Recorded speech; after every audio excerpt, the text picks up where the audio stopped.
Marlène, Marco et Jean-Claude sommes très heureux de te retrouver. En effet,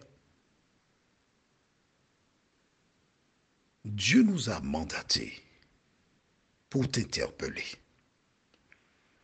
Le thème de ce jour est l'effondrement de l'islam. Juste avant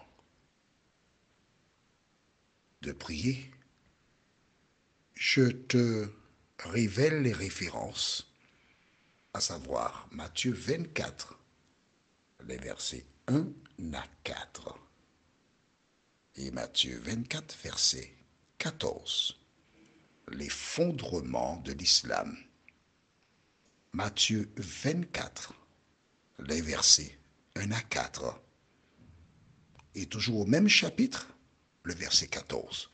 Je t'invite à chercher déjà les références afin de lire en même temps que moi et d'écrire dans ton cahier de 300 pages ce que tu découvres juste avant. Prions. Seigneur, grande est notre joie de découvrir combien tu es bon pour nous. Grande est notre joie, Seigneur, de voir que tout ce que la Bible dit se réalise à la lettre. Alors que nous allons lire encore la parole, cet esprit continue de nous éclairer, nous conduire dans toute la vérité. Et que nous puissions être prêts pour ton avènement. Au nom de Jésus, pour ta gloire éternelle. Amen.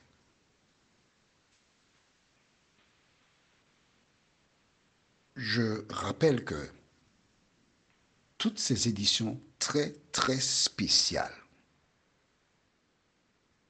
que tu découvres sont des réponses à des questions qui me sont envoyées.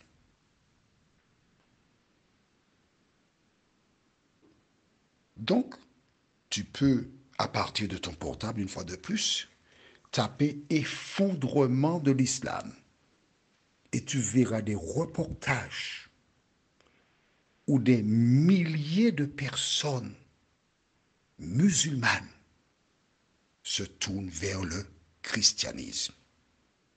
Comment comprendre cela? Tu as entendu parler des bouddhistes et de toute espèce de mouvement religieux. Mais il existe deux grandes familles religieuses. Les musulmans, on parle de Mohammed, le prophète, et le christianisme. Parle-moi de leur origine.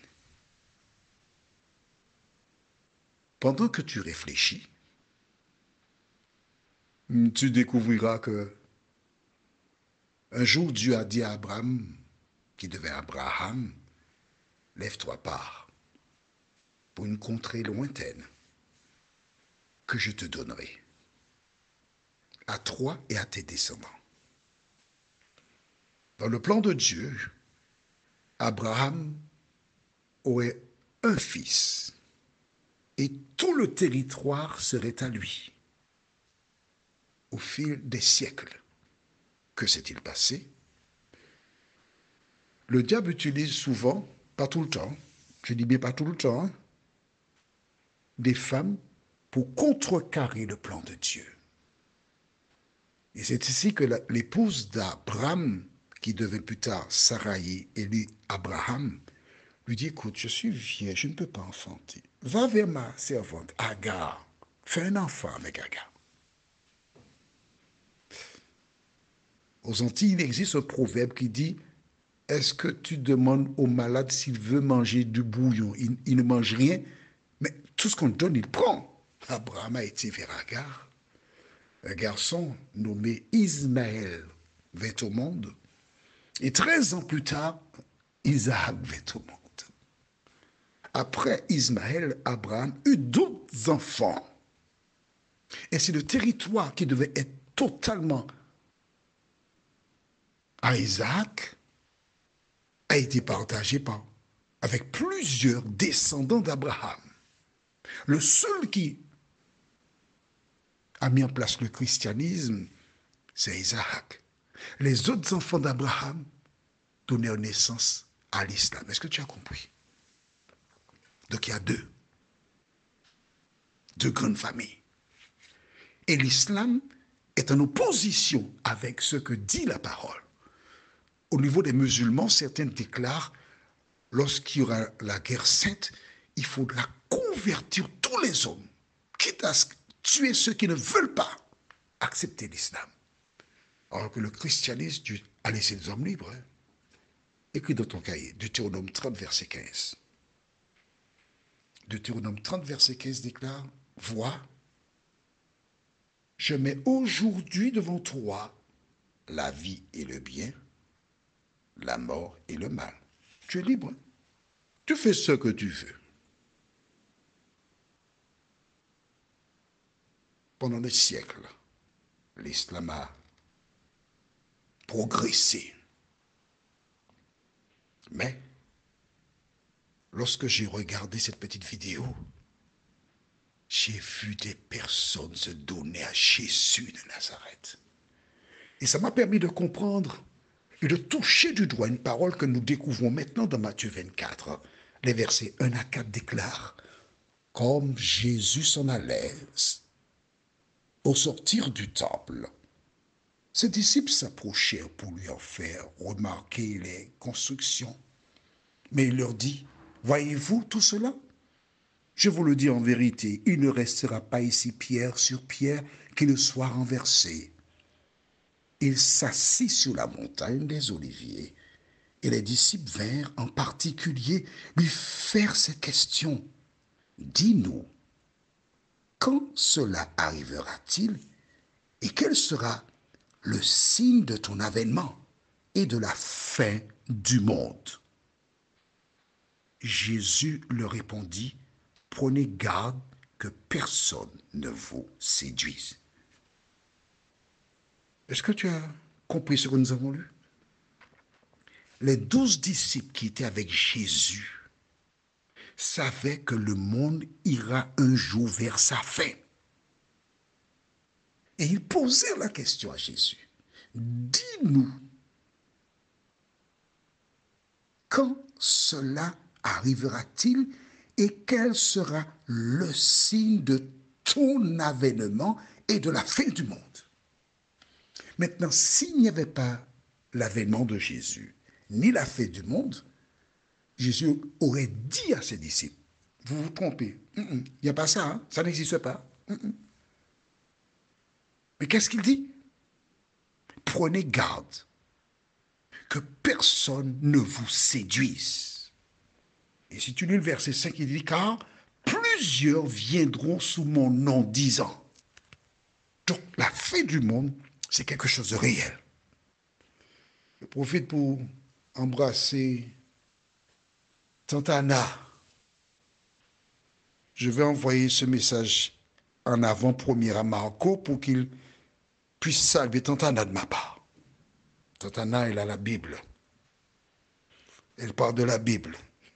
Elle a même fait une réservation me demandant le jour de ses funérailles de venir faire l'homélie pour elle. Mais Tante Anna me pose souvent la question, tu penses vraiment qu'il y aura une fin du monde? Mon ami, qui que tu sois, je t'assure que le monde va vers sa fin. Pourquoi? Car ce livre qui a été écrit depuis fort longtemps, la Bible, révèle des choses que nous voyons qui se réalisent sous nos yeux. Et si tu ne voulais pas croire, lorsque tu vois les choses qui ont été dites se réaliser, plus que jamais, tu dois croire que la Bible est la parole de Dieu. Alors pourquoi nous parlons de l'islam? Le verset 14 du même chapitre. Alors, tu peux lire tout le chapitre, hein? Ça ne te fera pas de mal. Au contraire, tu verras et tu comprendras beaucoup de choses. Mais le verset 14 déclare, cette bonne nouvelle du royaume sera prêchée, où ça? Dans le monde entier, pour servir de témoignage à toutes les nations, alors viendra la fin. Mon ami, c'est vrai qu'il y a certains pays qui sont réticents. C'est vrai que ces pays-là tuent celles et ceux qui se donnent à Jésus. Mais il y a quand même des gens qui se donnent à Jésus. La question que je t'invite à te poser est la suivante. Comment comprendre que Jésus ait eu 12 disciples? Il a dit en ce temps-là que l'évangile sera prêché dans le monde entier. Et regarde, presque partout dans le monde, on prêche l'évangile, on parle de Jésus. Le simple fait d'entendre l'évangile est là pour te montrer que la Bible, c'est la vérité. Partout dans le monde, dans la Caraïbe, en Europe, partout, on parle de Jésus. Mais si ce n'était pas vrai, tu penses que l'évangile aurait été prêché comme ça dans le monde? Réfléchis un instant. Réfléchis. Vois à travers ces audios que tu reçois le désir que l'Éternel veut te sauver. Attention, mais il a dit aussi, ne laisse personne te séduire.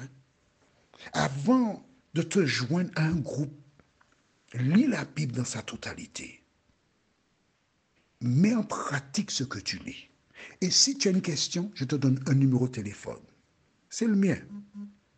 Plus 596 696 88 93 93. Je l'ai gardé parce qu'il est connu.